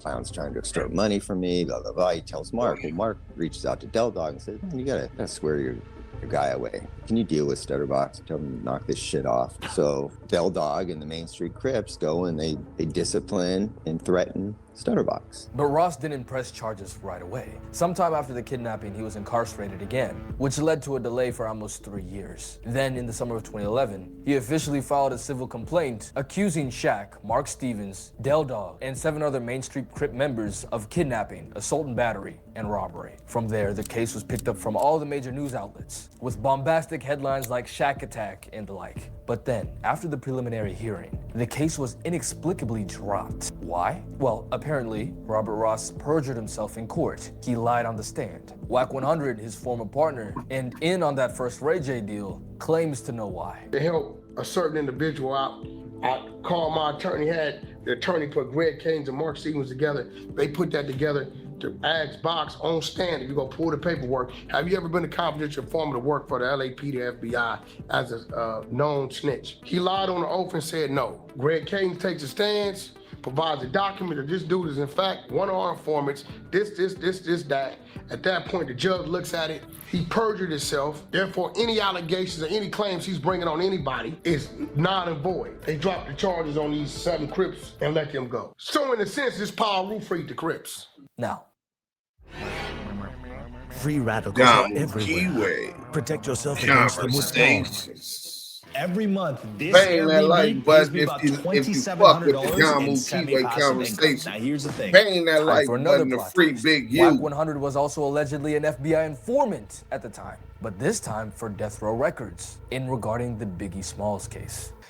What's going on, bro? Lamonte, who's actually got beef right now with Wack 100, broke it down for me. Buckle up. So, for context, after the death of Biggie Smalls, there were allegations that the LAPD was involved in the murder. And not only that, but they hid their involvement in the preceding trials. Biggie's family then filed a wrongful death lawsuit against the LAPD in the city of LA, demanding over $400 million. Detective Greg Kading, he helped federalize that Main Street case, but that wasn't his case. He's running the Biggie murder investigation and the Tupac Death Row Suge stuff. So that's his priority. There's a $400 million lawsuit against the LAPD and the city of Los Angeles, which would have bankrupt Greg Kading and Darren Dupree. The task force was created to bring up a different theory that didn't implicate any police officers in participating or assisting in the unaliving of Biggie Smalls, the notorious Big. That's his only focus, to bring up a theory so that they could get off this $400 million lawsuit. If Detective Koch would have spoke up on the stand, or Detective Fournier, they could have asked them about everybody who was on this investigation, including the informant. Informants being confidential source 2 Back. Now, who is CS2 Back? Well, according to Lamonte's findings, that is WAC 100 Cash Jones, who's listed in the investigations while Dell Dog was speaking with Mark Stevens. Through Mark Stevens, who is now Cash Jones's employer at Deja 34 Records thanks to the Ray J deal, he wanted to convey the information that StuddaBox had gone sour. Dell Dog declines. The police investigation referred to him as CS2, confidential source 2, and Mark Stevens confirmed his identity later on. The priority being the case of the notorious B.I.G. and Jones's ability to be able to point out the culprit as being Wardell Fowles, aka Poochie, as a plausible story. If the police officers working on the StuddaBox case were to testify, they were liable to exposing Cash Jones's relationship with the police due to him being involved tangentially, and thus rupturing the relationship needed to have a working theory to save the city of LA and the LAPD $400 million. So they left their lower-ranking informant out to dry, and the case was dropped. But hey, that's just a theory, a gang theory. That was poor. That was poor. Thanks for watching. My bad. Hey man, Kip Kamey, man, y'all go over there and follow my boy Kip Kamey 11, man. KIPKAME. He did a hell of a job telling that story and bringing it to life, man. So, mind you, I exposed the CS2 Back paperwork while I'm on Clubhouse doing that. 10 minutes later, WAC 100 brings Detective Greg Caden and Reggie Wright Jr. on there. And at the beginning, neither one of them had a problem with the initial wiretap paperwork that says CS2 Back. Let's get to it. Reggie sent you a document, and I'm looking at that and looking at the name. Hold on. I know it's Dell Dog, and they got a name on there called Back, B-A-C-K, and it has some shit. Let me pull this shit up so I know what the fuck I'm talking about. Back, and it has some shit. It says CS2. Now, can you tell the people what my position in this case? How did Cash Jones, WAC 100, how did I get involved or implemented in this case with StuddaBox? Okay. So, did y'all hear him or Greg Caden? He done sent him the work. Reggie then got the work. They're on here. They've seen this paperwork. Not once did they dispute the CS2 Back, that this person on this call being confidential source number 2 Back. In fact, WAC denied that was him on the call, right? We're going to play that one more time for So you. it all started when there was an FBI agent who told us that he had an informant that... All right, so, Greg, Reggie sent you a document, and I'm looking at that and looking at the names, MS, I'm identifying that as Mark Stevens, DD, I know it's Dell Dog, and they got a name on there called Back, B-A-C-K, and it has some shit. Let me pull this shit up so I know what the fuck I'm talking about. Back, and it has some shit. It says CS2.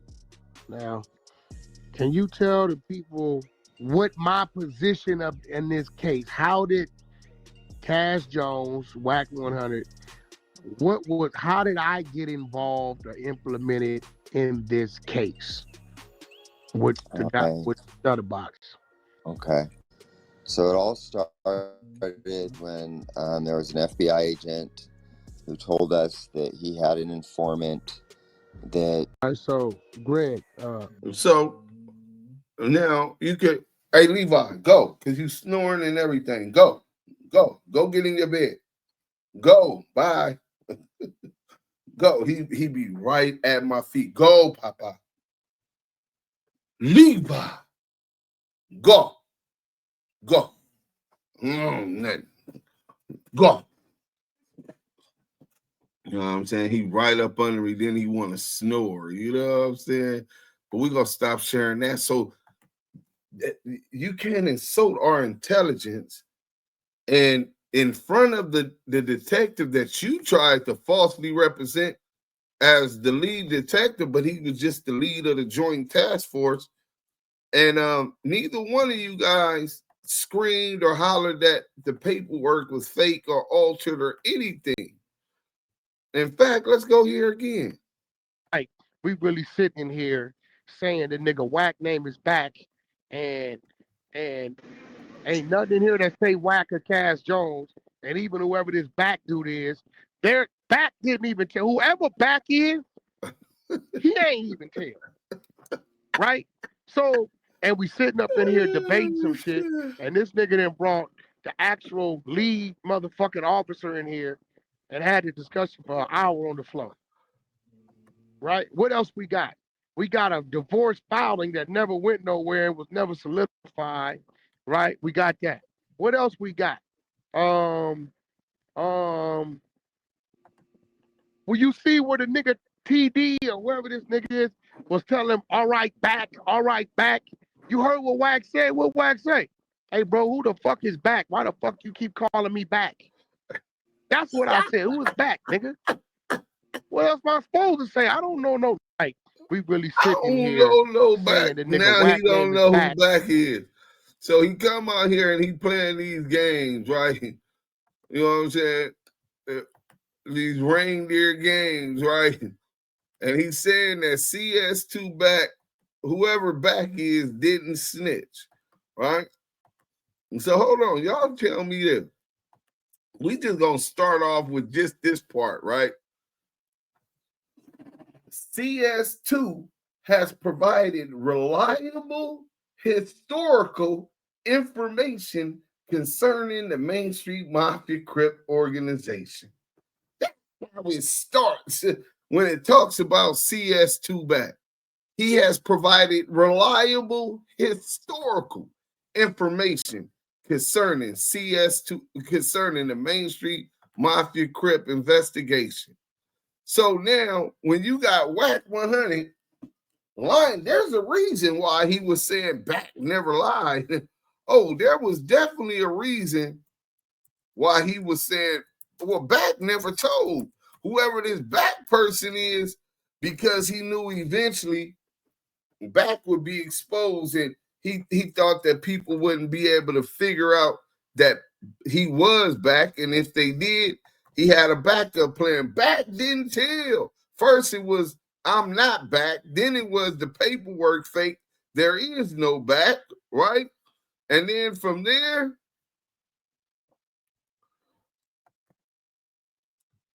we find out.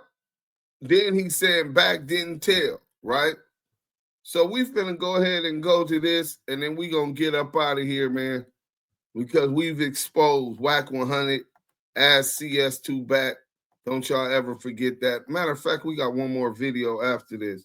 Let's back up a little bit. Paperwork, they put him as. Stevens is saying that Whack is who he was talking to. But he's saying that that's Back. He is saying that Back is Whack. How does Mark Stevens put that together? Show me how Mark. Do you hear how Greg Caden is trying to spin? How does Mark Stevens know? Because you're not the brightest fuse in the box, Detective Greg Caden. I exposed it, nigga. We figured it out. We're going to get to this, but pay attention, because he's going to admit who that is on that call, who this Back person is. Stevens has anything to substantiate that Back is Whack. In the paperwork, they put him as. Now the paperwork, they put him as Back, B-A-C-K, and I kept asking the lawyer, like, who the fuck is? I ain't talked to no Back, and they said, nah, that's Whack, but they put him as Back because he a blood, so it's Back. I said, oh, okay. And was this Back also referred as confidential source number 2? Yes, sir. Okay, so no offense to Mark, he doesn't know any better.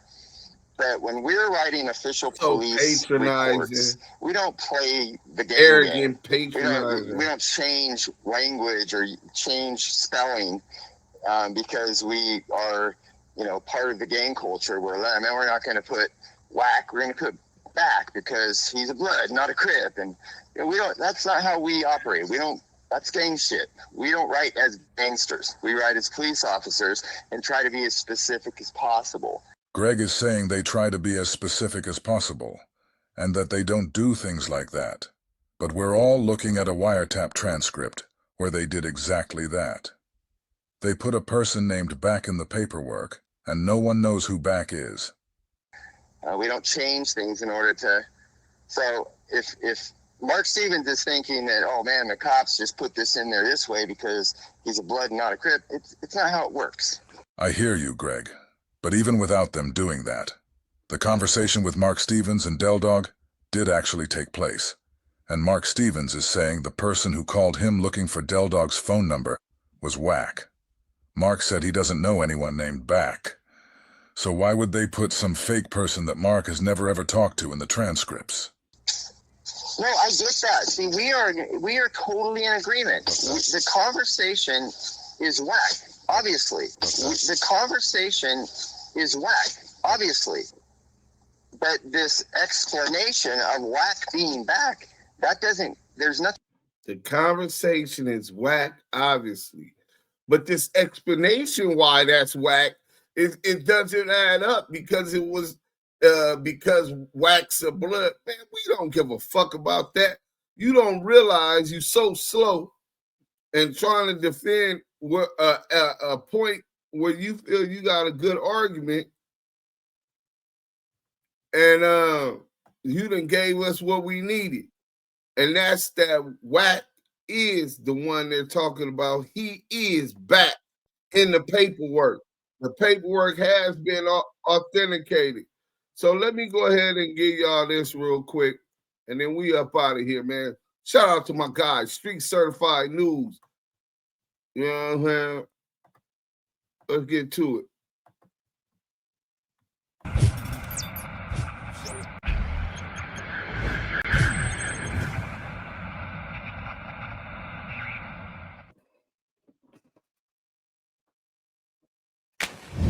What's going on? I'm Larry Hoover Jr. and I'm rocking with Street Certified News. Oh, it is your boy Kiss, man. Shout out to Street Certified News. Yo, it's your boy L Hitter, Mr. Oh yeah, y'all already know what it is, man. I'm rocking with Street Certified News. We got behind the scenes, man. We're gonna tie this bitch up. What up, it's your boy Bum J. We rocking with Street Certified News. Eastside Great. Man, Street Certified News, man. Shout out Big Bo. Shout out Walker. Street Certified, man. Yo, yo, yo. It's your boy MXL Guapo, man. Street Certified News. And we back with another one. As you can see from the title, man, this week, man, we getting real deep, man. The boy Whack 100. A few months ago, there were some interviews that came out from the dude, Robert Rawles, aka StuddaBox, as well as Mark Stevens. Shout out, man, Big OG Spider-Lope, man. You know what I'm saying? They came on his podcast and they told, a story that was very compelling. You know what I'm saying? Also, man, shout out the boy Duse, man, Active Chucks. He's actually the director of the video about Whack 100 that's currently at like 2 million views on WorldStar right now. It's on their website as well as their YouTube channel. You know what I'm saying? We dug into this story, man. We wanted to start from like the most unbiased place possible. You know what I'm saying? In the past, we have made videos, you know what I'm saying? We have made fun of Whack 100. But like I said, man, when we saw a video on WorldStar, that necessarily didn't convince us that, bro was a rat. You know what I mean? We really went into this story like as unbiased as possible so that, we could give you guys the best story. And like I said, man, the information we're going to provide in this video, man, we stand on it 100%. Is literally we did all the due diligence we could. Before we get started, we need everybody to stop, smack the like button, man. Man, let's get this video to 1,000 likes, man. You know what I'm saying? Sometimes we say 500, sometimes we say 400, 300. Man, let's run this video to 1,000 likes. Like I said, man, we did our due diligence in this video. We reached out to people, you know what I'm saying? We checked paperwork. We did everything we could possibly do to bring you guys like the most accurate story on this whole Wack 100 CS2 situation, you know what I'm saying? So this week's story, how the boy Wack 100 exposed himself as a federal informant, and how all of this started with the Main Street Mafia Crips and LA Lakers star Shaquille O'Neal, man. Sound crazy already, I know, man. Hey, with no further ado, man, let's get right into it.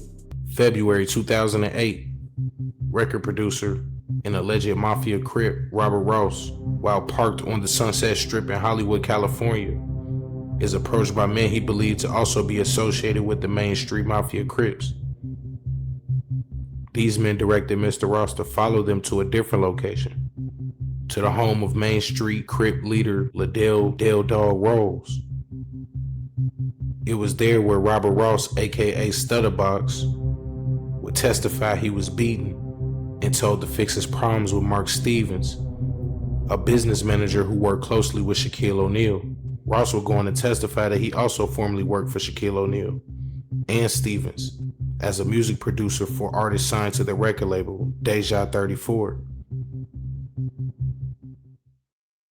This part of the story was like super important, man. Like I said, researching this story, man, the Main Street Mafia Crips popped up, as well as the dude Shaquille O'Neal, man.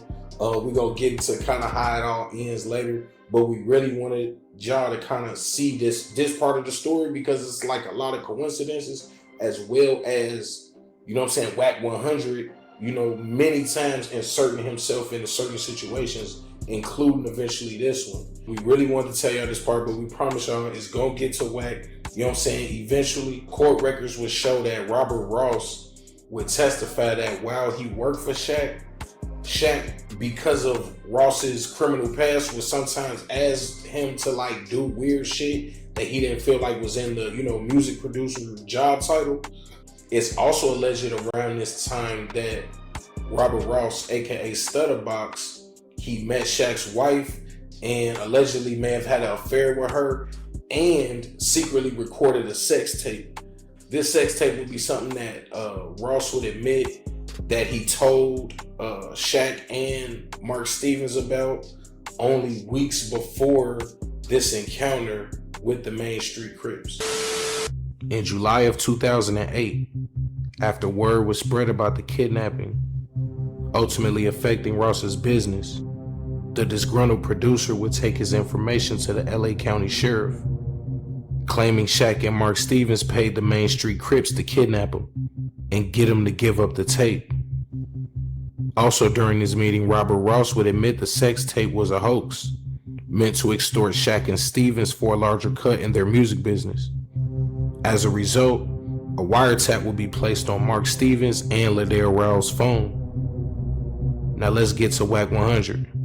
Wack 100, aka Cash Jones, by 2008, is a part-time music manager, part-time street politician, and full-time trucking company CEO. Being a former associate of Suge Knight and a Blood Gang member, Wack admits many people in the streets looked at his successful trucking company as a front. But Wack says he always did legitimate business through his companies. It was also during this time that Wack 100, aka Cash Jones, claims he was neighbors with a high-ranking Crip named StuddaBox, aka Robert Ross. Coincidentally, Wack 100 also at this time managed Ray J, who was signed to a joint venture between Mark Stevens' label and Suge Knight's Death Row Records. Damu Kiwe Conversations. That's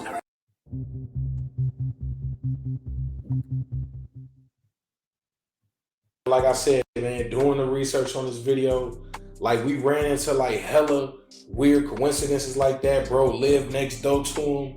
They became friends. He also was in business with Mark Stevens through Death Row Records and Ray J. And it was just a million different ways that like this story was twisting and turning, man. And it kind of like, it slowed me down. For people that don't know, that video hit Worldstar maybe like 2 days ago. During the process of, you know, doing our research, we happened to reach out to LAOG Spartalope. We spoke with him, and he introduced us to the boy Duse. For people who don't know, we got Spartalope on the call, and then just give him your name, bro, just so that everybody understand, like, you know, where you come from. I'm Duse M, CEO of Active Chucks, and I also run the podcast, Damu Kiwe Conversations. Whack 100 interviewed with academics and Tekashi 6ix9ine. I'm a blood, homie, like for South Central LA. That's not something we condone, and that reflects on my community. So I seen him in Death of the Cloud Chaser room, Big Chuck room, and I questioned him on that. Like, he was talking about Big U going to see Jim Jones, and I'm like, well, he said, well, yeah, he gonna fuck with him because he haven't seen no paperwork. I said, well, rightfully so.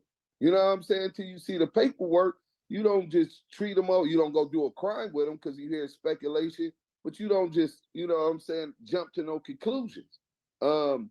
He was like, yeah, that's how I go. I said, okay, but what in your situation, you don't need to see the paperwork. Tekashi 6ix9ine is publicly exposed as a federal informant, this and that. You don't see the hypocrisy in that? And then we went back and forth, and he was like, look, I see you understand the street shit, but where I'm at with my business, you not there, but I wasn't supposed to come in this room. I think the reason I came in this room was to get with you. If you want to do business and whatever you got going on, you need some help, holler at me. I hit him in his back channel and let him know. I think I ain't on no bullshit with you. I just did 8 years in state prison, 10 years before that in federal prison. But I ain't trying to deal with you because I'm looking at it like he's a potential rat. Following Rawles, aka StuddaBox, telling the authorities about him being kidnapped by his own gang, he would go on to seemingly continue to live the same gangster lifestyle. No one had yet known Main Street was under investigation, and no one knew Rawles was the main witness. In an interview with Bomb First, Whack 100 claims that he became friends with StuddaBox because they were neighbors, and that they would occasionally hang out with girls. Whack 100 would go on to claim that one of the women he hung out with, he would later go on to see at the Wilshire Federal Building, dressed in a law enforcement uniform. Whack would go on to claim that these girls that he met while hanging out with Robert Ross, aka StuddaBox, you know, they asked him about drug buys and different things like this happened when he would hang out with him.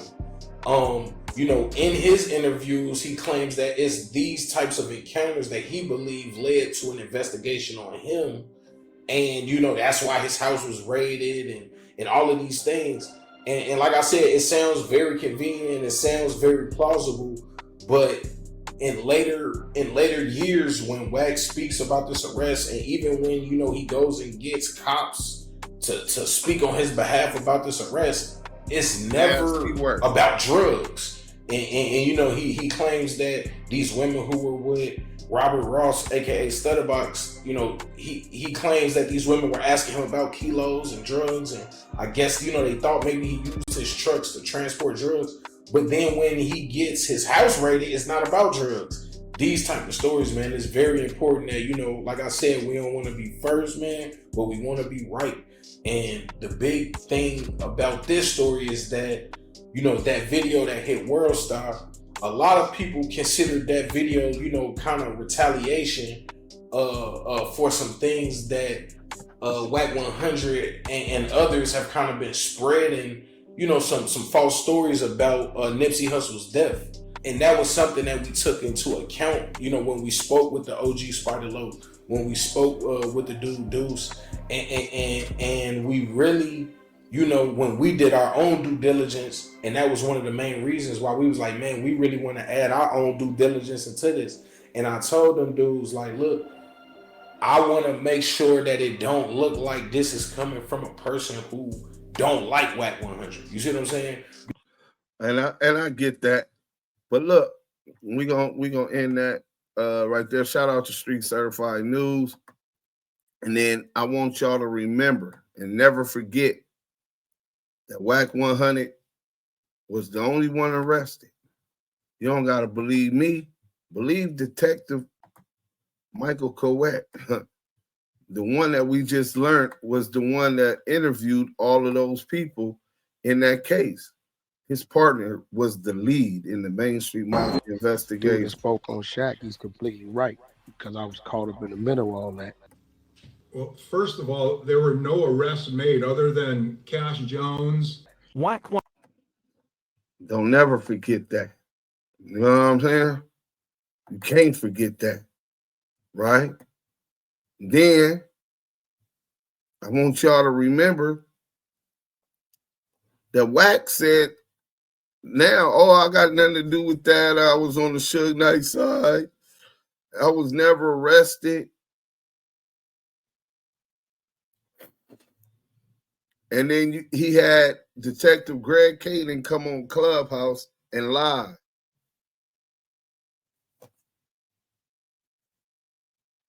Said there was only one gun.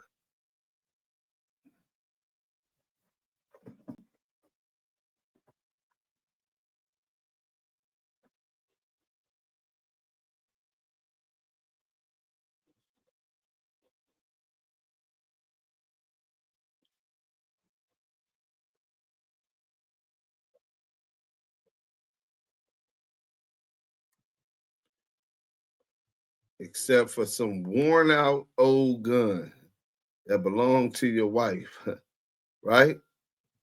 And then remember, he told us that Greg Caden was the lead of the case. So he lied.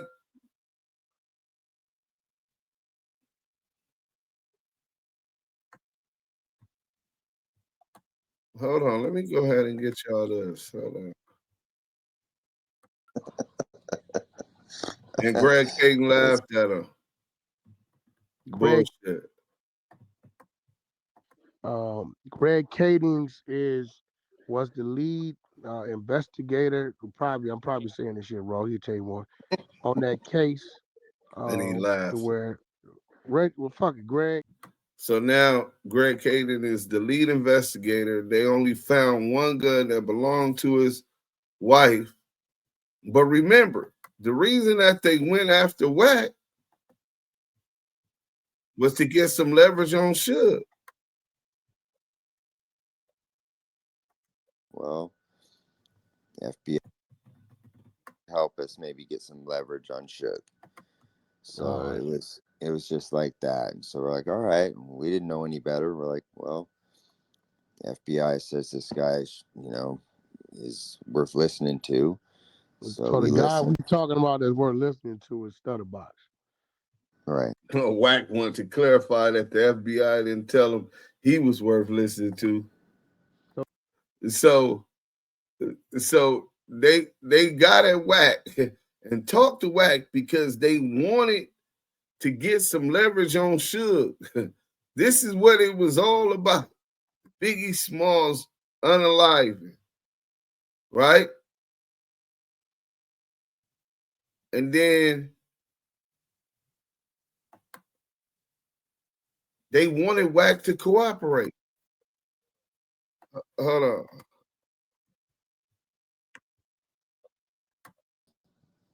The allegation.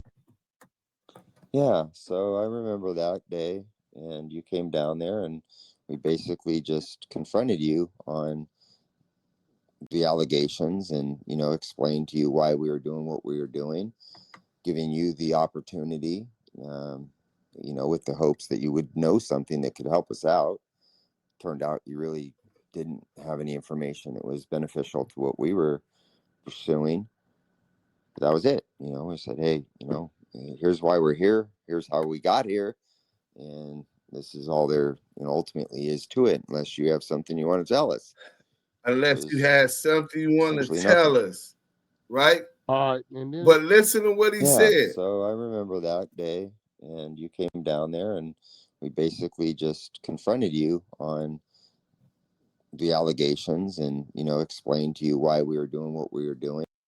We confronted you with the allegations, with intentions to flip you to getting information about Suge, because that's what all of this was about. It wasn't about Dog. It was about getting Suge and convicting him of the Biggie murder investigation. Y'all want to know what Wack told them? Well, we know a little bit because he's finna tell us now. Second thing they had against me, they press play, wiretap. This is why I know when I hear they confronted him. He's on the, let's back it up a little bit. Let me back it up a little bit, right? Let's go to where he's talking about, he goes to the conference room of FBI headquarters. The chick start popping. She telling me he exposed all his informants. So that's the picture in the book in my PTR. That's that one. That's that my brother. Me, Suge, and StuddaBox to the left. Right? Yeah. So if you go to the chapter called StuddaBox, they gonna break down everything he did. And like, yeah, out of nowhere, he came in, gave us this man's name, told us he had a trucking company. If you want to get to Suge, you got to go through him. He moving cocaine and dope from here to there. They spend $300,000-$400,000, nigga, with wires, tracking devices, all kind of shit. They came into my crib. You chilling with the answer? I lost a dog that day. My dog Wacko, one of my bulls. When they hit the back gate, he locked on the nigga. They had to shoot the nigga like 7-8 times. Man. Kill him. He came in, cuffed my wife. It was like 40 agents, my nigga. And couldn't find shit. Had to walk up out of here. He sent them. He had them on me. They thought they was going to find something in the house. He didn't find nothing. I still didn't know what time it was. Let me tell you what I knew what time it was. So when they come in, they hit my home office. They was searching about 18 minutes. When they got to the home office, dude called the search off.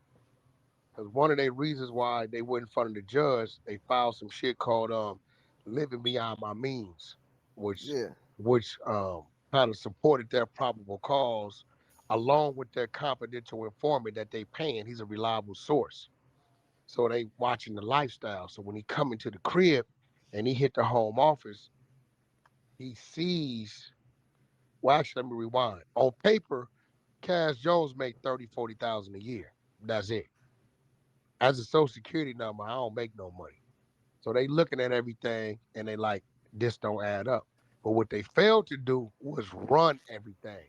So when they hit that home office and they seen all these different corporations and they seen these cars under this corporation, these houses under this corporation, this under this, he then knew everything was justified on my side, right? Because like even today, I haven't had a personal bank account 15, 16 years. Everything I do is up under a corp. I don't give a when I get gas, it's up under a corp. Whatever I do is I'm operating up under a corporation. So they take my files, uncuff my wife. They take her, she had 2 guns, legal guns in her name. Now it's 2 guns. Crib. They take those. Remember Greg Kagan said it was 1? We go down to the federal building off of Wilshire and Sepulveda, whatever that shit is down there. Now this one I knew what time it was. When I go up to the 50th or 60th floor, nigga, we come out the elevator, nigga, ain't nothing but FBI flak jackets walking around this.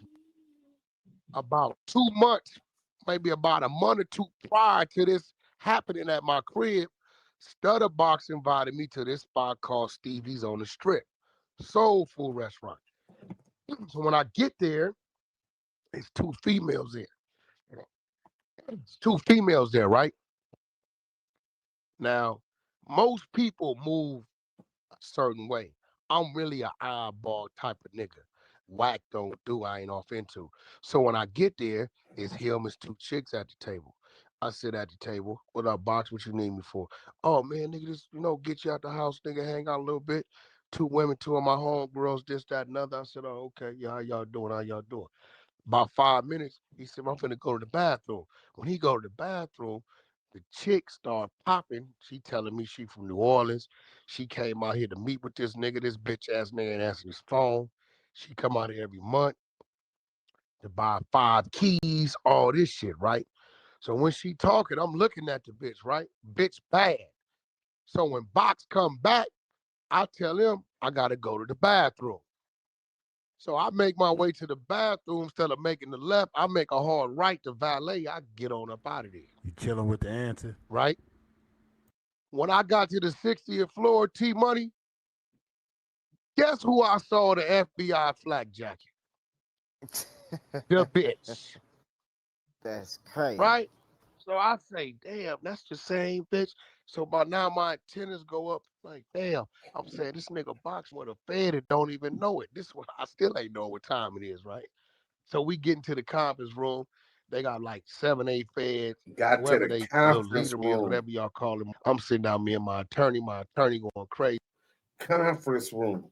Remember, Greg Caden said we confronted you with the allegations. These are the allegations. We filed a lawsuit, harassment. Y'all embarrassed my client. He lives in a gated community. He can't live there anymore. Homeowners Association is filing complaints against him because you guys came the way you came. His neighbors are frowning upon him. All this shit. We playing for the bag, right? So, dude says, "Well, we still got your client on 2 different situations." He like, is that? This is what Greg Caden was talking about. They confronted him with the allegations. All right, we'll put him on the table. We walking out of here, right? So first situation, he said, well, we found firearms in the house. He's an ex-con convicted. Firearms. He can't be around firearms, right? So I stopped my attorney. I said, well, you ain't found no firearms in my house. He said, yes, we did. These firearms and such and such. I said, well, I ain't never seen them firearms in my life. He said, well, they registered to your wife. I said, well, what they got to do with me? He said, well, that's your wife. I said, okay, well, what they got to do? Remember, Greg Caden lied and said that it was only one gun, a worn-out gun that belonged or was registered to his wife's father. Do with me? He said, well, you live in a home. I said, you can't prove I live in that home. Right? What, you got some cars that's registered to a corporation? Matter of fact, I said, can I go in my back pocket? I pull my wallet out. I slide my wallet. What's this? That's where I live. I've been a resident of Oklahoma since 2003. I got 13 houses on my portfolio. Which one you gonna put me in various states? Right? I said, you see that? Commercial driver's license. I'm a truck driver. So you putting some guns on me that's in a California residence, but yet I pay Oklahoma state taxes. Help me understand it. Let that go. Second thing, let it go. The good. They press play. Wiretap. This is why I know when I. That's what he was confronted about. That's what they used as leverage. And that's when he became CS2 Back, if he wasn't already working with him from catching the Texas case. WAC 100 is CS2 Back. That statement that you made in that conference room and the statement that you made at your lawyer's office and your sentencing transcripts from the day that they dismissed the Texas gun case. That's 3 different documents, 3 different cases. WAC 100, you've been suspect for too long. Now you've been exposed. CS2 Back. Damu